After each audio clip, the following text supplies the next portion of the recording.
Halo guys, jumpa lagi dengan saya Face Virus. Kali ini saya akan melakukan scanning history kode error di motor Yamaha XR saya.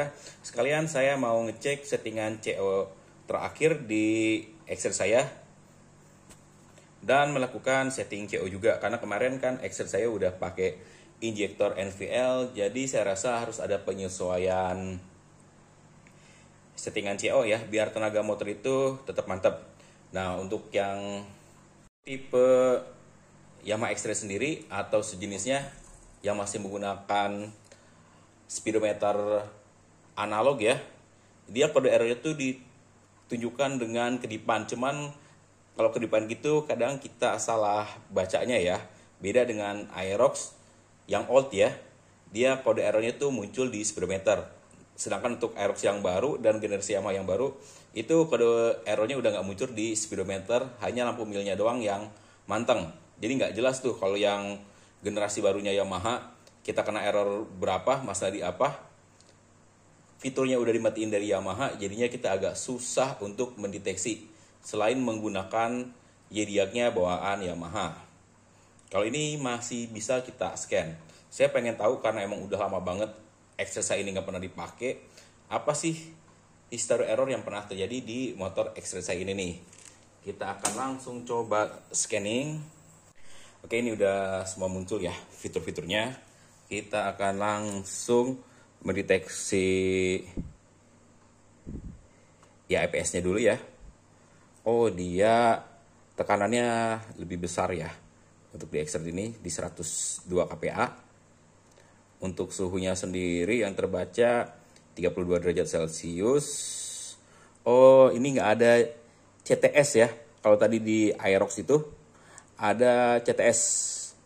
Nih kalau settingannya Aerox ada CTS-nya. Oh, ternyata untuk Yamaha X-Ray ini nggak ada CTS atau coolant temperature sensor, karena X-Ray ini nggak ada radiatornya, jadi nggak ada sensor CTS-nya. Terus untuk voltase aki yang barunya di angka 12,5 ya. Ini masih normal banget karena akinya masih baru. EOT 32 derajat Celcius. Nah, ini ada sensor EOT-nya. Ini untuk pembacaan suhu mesin ya. Oh, kayaknya ini ya guys. Kalau di X-Ray ini namanya EOT, tapi kalau di Aerox namanya CTS. Saya baru ngeh juga nih, tampilannya ternyata beda. Untuk setting injektornya sendiri, kalau kita action,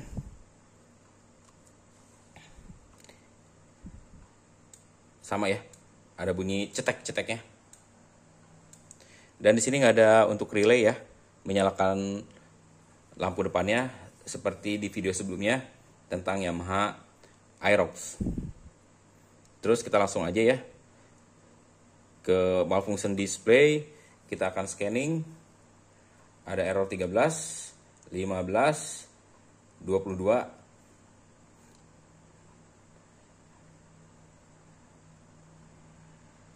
Itu berarti ada error di sensor max-nya ya. Ini di throttle bodinya X-Ray ya. Sensor max-nya ada error. Ada 2. Saya punya throttle body X-Ray itu punya 3 biji ya. Dulu keseringan error, jadi saya punya banyak.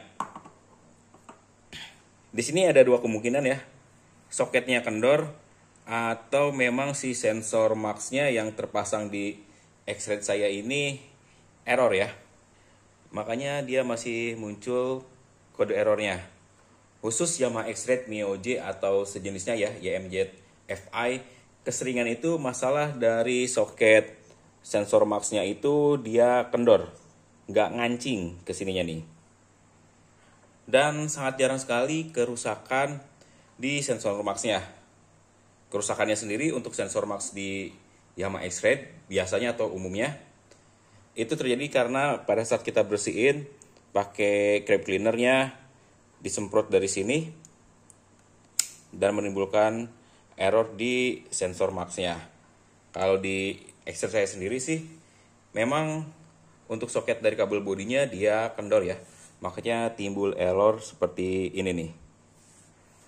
Tapi tetap saya akan melakukan pengecekan lagi. Ini kode errornya saya akan clear dan motor akan saya pakai. Selanjutnya saya akan melakukan scan lagi ya untuk meyakinkan kalau permasalahan di ekstrak ini hanya berasal dari soket. Tapi kalau error ini setelah saya scan nanti muncul lagi, berarti fix kesalahannya ada di sensor max-nya. Dan saya akan langsung melakukan penggantian lagi sensor max-nya ya. Kita akan langsung action dan bersihkan kode errornya. Ini pun sama ya, saya udah pakai ISC manual, tapi value-nya 2. Ini berarti emang error ya ISC-nya. Kita akan coba clear juga ya. Siapa tahu dengan mengclear ISC correction value-nya 2, silang sum-nya agak normal ya. Karena ini motor masih sering langsamnya ngegedein sendiri ya, walaupun udah pakai ISC manual. Oke. Udah 0 semua.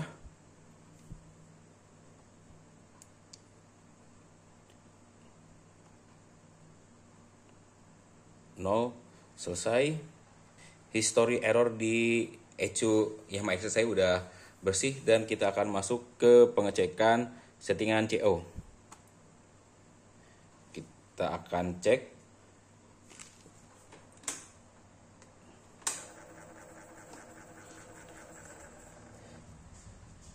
settingan CO-nya. Oh, ada di settingan +7 ya. Untuk penambahan atau pengurangan settingan CO di Yamaha Extreme ini bisa dilakukan pada saat mesin mati atau mesin menyala. Biasanya kalau mesin menyala itu kita setting dengerin knalpot, disesuaikan dengan spek knalpot kita sampai knalpot itu nggak nembak ya. Tapi di sini saya nggak bakal geber knalpotnya karena udah jam 11 malam. Kita akan nyalain biasa aja dan kita lihat RPM-nya ya.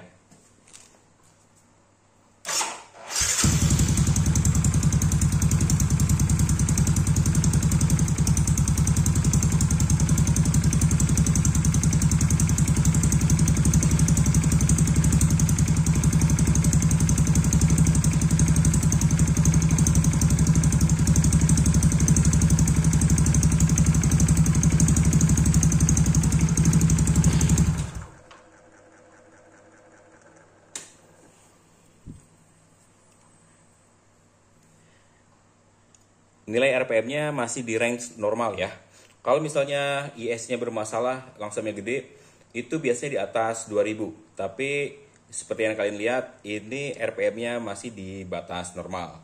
Selanjutnya kita akan melakukan penambahan CO ya. Untuk settingan CO sendiri itu tergantung spek mesin, nggak bisa kita sebutin enaknya berapa-berapa. Tapi kalau buat saya pribadi, settingan CO yang sering digunakan di settingan 7 sampai 13 dengan spek mesin 135 cc, knalpot pakai Tsukiji non emboss ya. Maksimal enaknya di angka 13. Kalau kita maksimalin di settingan mentoknya ya. Ini settingan mentoknya itu di 30 kalau nggak salah. 30 itu biasanya saya pakai dulu pada saat mesin masih bore up 155 cc. Tapi berhubung mesinnya sekarang cuma 135 cc, biasanya enak saya di angka 13, maksimalnya di angka 15 ya. Nah, di angka 13. Dengan catatan itu menggunakan injektornya NMAX. Karena kemarin di settingan CO +7 saya udah nyobain, saya ubah sekarang ke settingan CO-nya di 13. Dan nanti kita akan lihat hasil dari warna businya. Apakah dia udah merah bata atau kebasahan, bisa kita lihat setelah motor dipakai. Saya akan melakukan pengecekan lagi untuk menyesuaikan settingan CO agar sesuai di motor Yamaha Extreme saya. Ya memang untuk settingan CO ini jujur aja agak ribet. Kita harus punya alatnya. Gak punya alatnya kita harus ke bengkel setting CO. Kalau nggak cocok nanti kita balik lagi tentunya ada biaya lainnya. Paling simpel itu kita cukup pakai piggyback atau open looper ya. Seperti ini. Karena kalau pakai open looper buat nyocokin dengan mesin kita itu tinggal puter doang enaknya. Kalau pakai settingan CO kita harus punya alatnya ya guys. Pokoknya settingan CO itu ribet buat ketemu dan pasnya ya. Harus rajin-rajin ngulik sampai bisa ketemu enaknya di angka berapa. Dan untuk setiap motor itu karakternya bakal berbeda ya di settingan CO-nya. Mulai dari spek mesin, knalpot, injektor, busi dan koil akan mempengaruhi nilai CO yang cocok untuk motor kalian. Makanya daripada ribet-ribet, mendingan keluar duit 200.000 buat beli open looper. Kalian pasang, settingnya lebih gampang daripada settingan CO. Dan saya pun sampai korban satu ECU karena saya kebanyakan eksperimen nyeting CO ya. Karena dalam sehari itu bisa 3 kali saya melakukan penggantian settingan CO, saya sesuaiin. Dan saya cari tahu settingan CO yang pas ya. Untuk beberapa jenis knalpot, spek mesin, dan lain sebagainya. Tapi namanya juga buat belajar, it's okay ya, nggak masalah ya. Jadi saya tahu kekurangan kelebihan setting CO setelah saya melakukan banyak riset dan menghabiskan banyak biaya juga ya guys. Oke guys, segitu dulu ya video kali ini. Kurang dan lebihnya saya mohon maaf. Jika masih ada pertanyaan, silahkan tanyakan. Selama saya bisa jawab, akan saya jawab sebisa mungkin dan sepengalaman saya aja ya guys. Dan jangan lupa terus pantengin channel saya karena insya Allah masih ada tutorial-tutorial lain yang akan bermanfaat untuk kalian semua. Akhir kata, sampai jumpa lagi di video saya selanjutnya.